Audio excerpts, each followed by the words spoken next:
蒙面财经，朋友们好。昨天呢发了个视频，发现点击量呢只有平时的1/5不到。那这次盗号呢，确实对频道影响还不小。那因为账号被盗过再加上有几天没更新，所以点击量呢确实是一夜回到解放前到现在我看还也就5000左右吧。那希望朋友们多多支持，多多转发、点赞、订阅谢谢大家。那好了，今天呢带大家回顾一下就是最近一段时期这个房地产的一些情况。那整体来讲呢，房地产市场呢还是有一些韧性老百姓有钱呢，就算他不消费其他的也会想办法去付个首付买个房子毕竟这种房价永远涨的信念呢已经强化了20年。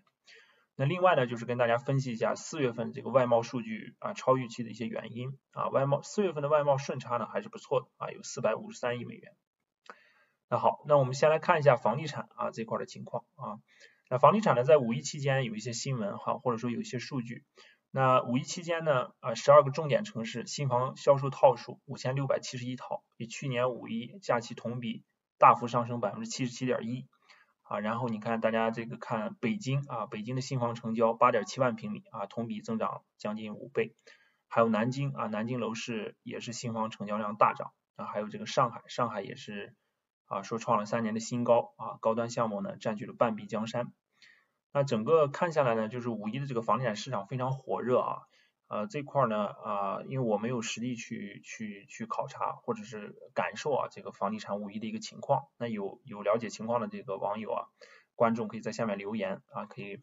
我们看一下这个五一的这个情况究竟是怎么样。那目前看呢还有一些政策包括武汉也有新闻说武汉的这个楼市的回暖也是超预期的，刚需呢与投资者非常活跃活跃抄底。还有呢就是东莞这块呢放开了这个新房和二手房的转让限制也就是把2年的那个限售期取消掉了总的来看呢，整个这个房地产的这个整个在媒体层面反正是比较火热的一个状态，在五一以后那我们再看一个数据就是二线城市2020年从1月份到4月份新房市场的一个成交情况这个呢是在大家可以看到整个南京还不错，南京的这个销售还是6%的一个增长。那杭州的下降也不多，才下降2%这个销售面积。那有一些城市呢下滑幅度是非常大的你比如说这个佛山佛山下滑了，这个销售面积下滑了63%，还有武汉武汉也是60%多，然后嘉兴、泉州南昌这些城市下滑的都非常惨烈销售面积。那江西呢尤其比较典型江西呢最近不是有一个新闻，它启动这个五一房地产促销季嘛而且官方也出来站台搞了一个5月的百城千企万店的房地产促销活动。那整个是以官方带头的一个形式，然后去促销这个江西的房地产包括结合现在这个就二手房这个挂牌的这个猛增我感觉整个房地产的这个销售回款呢可能还是有一定的这个压力的这个可能就是龙头的那几家资金呢还比较充沛比如说万科恒大、碧桂园、融创这些资金面还可以，其他的房地产商呢整体的资金压力呢可能还是比较大好，我们再看一下这个关于房地产贷款余额的这个数据这个房地产贷款余额的数据呢增速显示是连续20个月回落但是即使经过20个月的回落，它这个增长呢还是有13.9%还是一个双位数的一个增长。那房地产贷款余额增速的高峰呢是在2016年末当时这个达到27%的一个增速的高度。那当时房地产呢大家也知道那是高歌猛进，16、17年2年那如今呢经过连续20个月的这种回落但是还是有双位数的一个增长可以说远远高于其他整体贷款的一个增速。但是这个房地产的韧性或者说房地产对这个资金的吸红效应还是非常明显的。那居民部门整个对房地产的这种信仰呢还在，那这种信仰毕竟根深蒂固了20年，所以说它可能不到这个吸干最后一点资金或者吸干最后一滴血它可能不会停的。那现在呢整个实业的感受大家非常明显的，实业是非常艰难的，失业的整个这种情况呢也是此起彼伏。但是房地产部门呢在目前看来是所有消费部门里面可以说是依然是最顽强的通过这个房地产贷款的余额数据大家也可以看出来还是双位数的一个增长，在这么差的一个经济环境里面它还能有一个双位数的增长。那大家可以看下面有一个关于这个一个房地产我关注的一个房地产自媒体它下面粉丝的一个留言非常有代表性。那他说呢，他是坐标苏州啊，五一期间呢下了今年的第一次馆子，四个大人2个小孩，消费了182人民币。那同时周边的房价呢了解了一圈，发现200万呢还是只能买偏远的郊区，近一点的好一点的位置300万起步。那虽然硬着头皮呢可以交个首付啊，但是经济不好呢又怕随时失业。那另一方面呢又害怕这个经济不好，政府会拿这个地产业户去保增长也就是刺激地产。所以从这个网友他非常典型，你看他1年就下1次馆子，然后对于买房呢，他可能还是会硬着头皮省吃俭用可能还会选择上车。所以这是我觉得挺典型的一个代表了就广大的这个普通人老百姓的一个心态。既感觉买这个房子付首付之后有压力，但是呢又怕上不了车又怕后面房价涨怎么办？所以就算是整个就是4月份复工以后有这种报复性的消费呢，我想它也是主要呢可能也就体现在房地产领域的这个报复性消费，而不是其他方面的这个报复性消费其他的这个行业该惨淡的确实还是比较惨淡你比如说汽车行业手机产业包括旅游航空餐饮教育培训这些行业就更不用说了。那整体因为老百姓常年的对房地产有这种坚定的这种信仰，所以说他就是在其他的消费方面宁可省吃俭用或者不花钱，他也会想办法可能会付一个首付去买一套房子所以这也是房地产目前看来还是相对比较有韧性的一个行业的一个原因那我们典型的比如我们再看看除了房地产以外的其他行业比如说这个汽车行业我一直关注的这种汽车行业。那给大家看2个数据，那一个数据呢就是这个 A 股汽车板块上市公司整体的一个营收和利润情况。那关于汽车行业呢，我以前也做过节目大家有兴趣可以再看一看。那汽车行业的需求的下降呢，是从18年的6、7月份就开始了比较早就开始了，到现在呢持续也快2年的下降了大家从这个图也可以看出来整个上市公司的营收和利润的下降从18年就开始，到了2020年的这个1季度呢，下降的更加猛烈营收下降了28%利润下降了80%，可以说下降的幅度非常之大。那整个在4月份，包括到了这个4月份，整个汽车的这个即使有所回暖它的这个增长也是非常微弱的这个中汽协它预计，当然这是个预计数据，它预计4月份的销量是200万辆，同比增长0.6%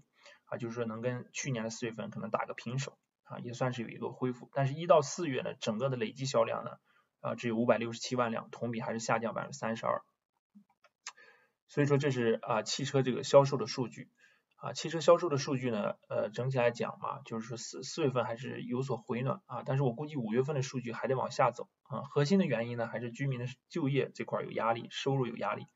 最近呢我相信不少朋友也经历了或者是经历这种薪酬的下降或者奖金的这种下降。那还有第2个原因呢，当然这个汽车的消费比较萎靡，就是受到房地产的挤压居民一旦买了房以后贷了款，那基本呢他在其他领域的需求呢都会受到很严重的挤压，基本就是能省则省。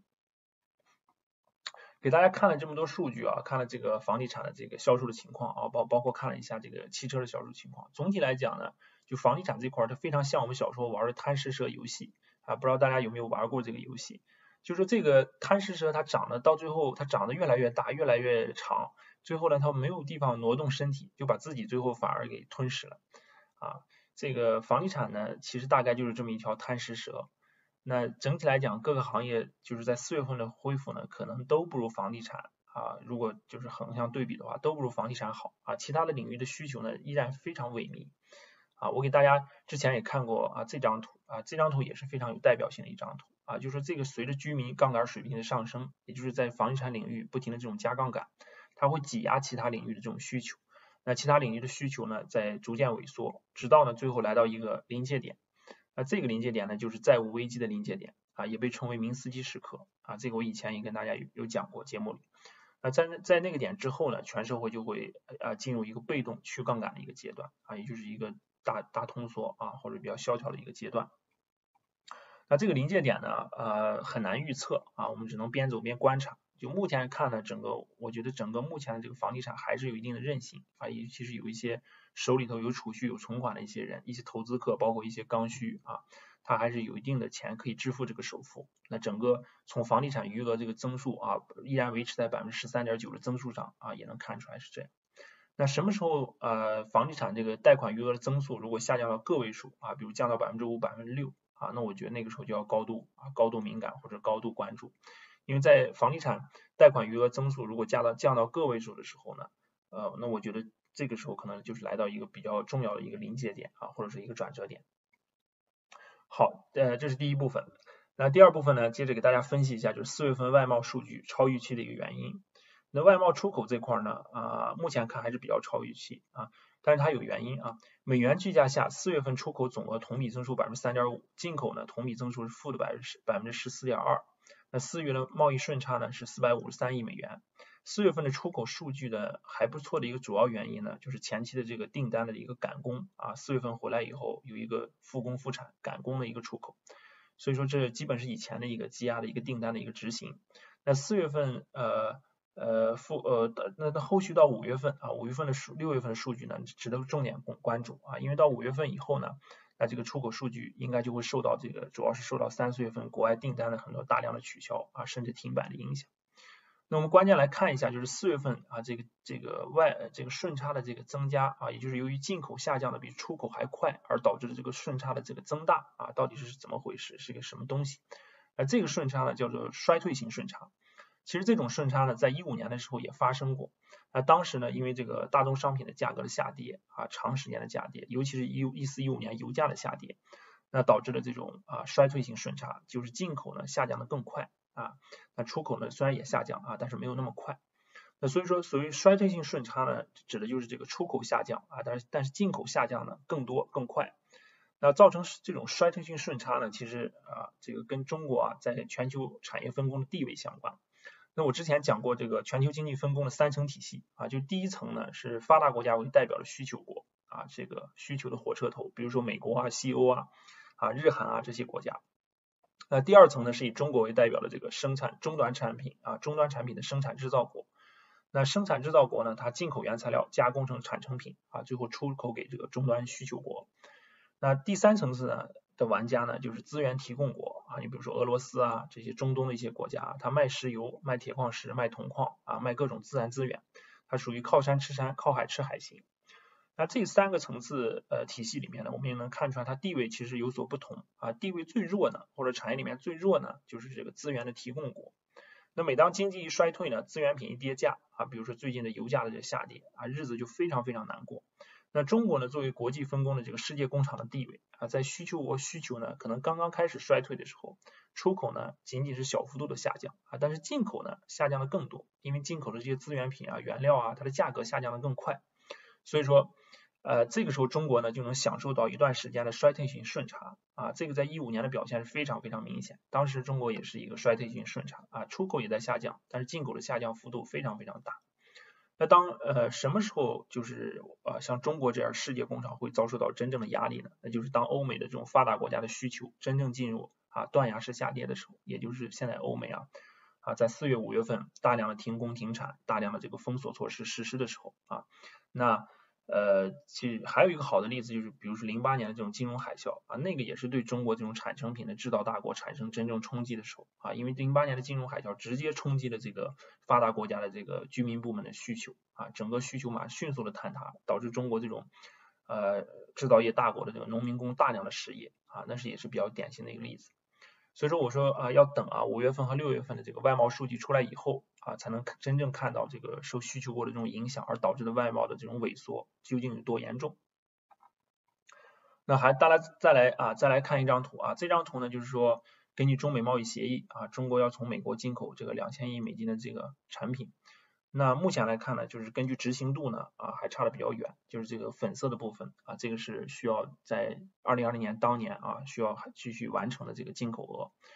那随着这个中国向美国这个采购大量农产品采购各种各样物资的这种增加那也会缩小这个中美之间的这个